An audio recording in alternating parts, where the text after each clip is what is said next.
Salut les créatrices et les créateurs, c'est Maxime de Purple Giraffe et aujourd'hui, je vais vous montrer une astuce pour ceux qui développent sur Flutter pour tester votre code sur plusieurs appareils à la fois. Puisque par défaut, VS Code il est très pratique, mais il a tendance à choisir un appareil et tout est fait pour que ça aille vite avec le raccourci clavier F5, on peut lancer rapidement et tester avec le hot reload et tout. Mais si on veut tester sur plusieurs appareils à la fois, c'est un peu caché. On peut le faire, mais c'est pas très clair.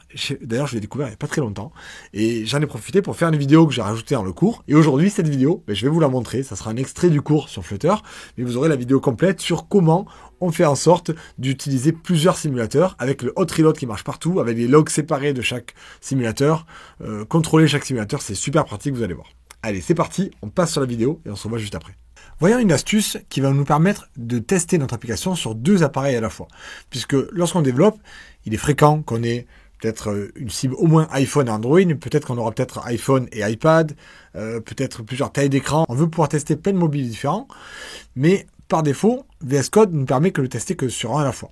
Puisque ici, vous vous rappelez, on va choisir notre appareil. Donc par exemple, imaginez que je vais lancer sur un iPhone 15 Pro. Alors j'ai déjà lancé deux simulateurs. J'ai un iPhone 15 Pro et j'ai un émulateur Android. Je vais fermer tout ça. On va se prendre une seule fenêtre pour voir justement tout ça, pour voir les deux en parallèle. Voilà. De toute façon, on n'a pas besoin de trop voir le code là pour l'instant. Je veux surtout qu'on puisse voir les deux simulateurs et qu'on puisse lancer. Donc je vais faire F5 en ayant choisi du coup l'iPhone. Alors on ne voit pas très bien. Je vous remettrai ça après. Donc je choisis l'iPhone, je fais F5. Ça va lancer mon application et elle devrait apparaître sur l'iPhone. Ça va prendre un certain temps, mais ça devrait marcher. Le problème, c'est qu'une fois que j'ai fait ça, j'ai ma barre qui est en mode interactif, c'est-à-dire que je vais pouvoir mettre pause, stop, etc. Et si je refais F5, ça ne marchera pas. Il ne va pas le relancer sur un autre appareil. Et donc justement, je peux même le faire le temps qu'il finisse de compiler celui pour iPhone. Si je veux lancer sur Android, je vais cliquer ici, choisir un autre appareil. Donc par exemple, j'ai mon Android qui apparaît ici. Et je ne peux pas faire F5. Mais ce que je peux faire, c'est que je peux aller dans l'onglet Run and Debug, qui normalement c'est déjà lancé par défaut. Mais au pire, s'il n'est pas apparu, il vous suffit de cliquer là-dessus. Et je vais choisir le bouton Play qui est ici. En ayant choisi un téléphone différent que celui qui est déjà lancé. Donc si j'en choisis un différent et que je fais lecture, regardez ce qui va se passer. Sur la barre d'outils qui est ici, il va automatiquement ajouter un sélecteur. Maintenant, je pourrais voir les deux. Et il est en train de lancer en parallèle sur l'autre émulateur l'application. Donc maintenant, j'ai bien les deux qui tournent. Et ça change tout. Je vais pouvoir enlever ce volet là. J'en ai pas trop besoin. J'ai pas beaucoup de place. Mais par contre, j'aimerais avoir la console.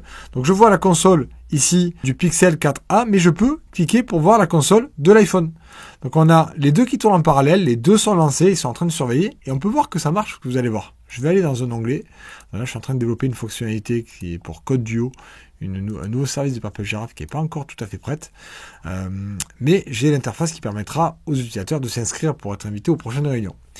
Et imaginez que j'hésite. Je suis en train de peaufiner mon interface graphique et je veux faire des réglages. Mais une fois que j'ai lancé sur les deux, je vais faire des changements.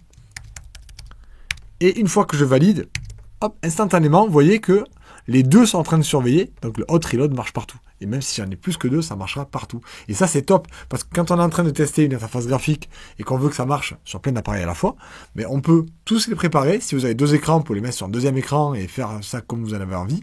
Et comme ça, vous travaillez votre interface graphique avec tout qui est lancé à la fois et vous pouvez vérifier en temps réel. C'est super pratique. Et voilà, une astuce de plus dans votre poche. J'espère que ça vous sera utile parce que personnellement, depuis que je le sais, je m'en sers très souvent. Le fait que j'utilise toujours le raccourci clavier F5 pour lancer mes applications, ça faisait que jusqu'à présent, je ne pouvais pas m'en servir. Maintenant que j'ai compris comment faire, c'est vraiment super pratique. Donc j'espère que ça vous sera utile. Peut-être que vous le saviez déjà, peut-être que vous ne le saviez pas. N'hésitez pas à m'en parler en commentaire, à mettre un pouce si vous avez aimé la vidéo, à vous abonner et aussi à vous abonner à Purple Giraffe si vous voulez plein d'astuces. Il y a l'abonnement YouTube, ok, mais vous pouvez aussi vous abonner sur le site de Purple Giraffe pour avoir accès à tous les cours, toutes les astuces et tout ce qui fera de vous un excellent développeur, Flutter, iPhone, web service, Directus, tout ça. Je serais ravi de vous accueillir, bien entendu, ça serait super cool. Et dans tous les cas, si vous voulez pas vous abonner sur Purple Giraffe, c'est pas grave, je serai toujours là sur YouTube, on se verra la semaine prochaine avec une nouvelle vidéo. En attendant, je vous dis happy coding.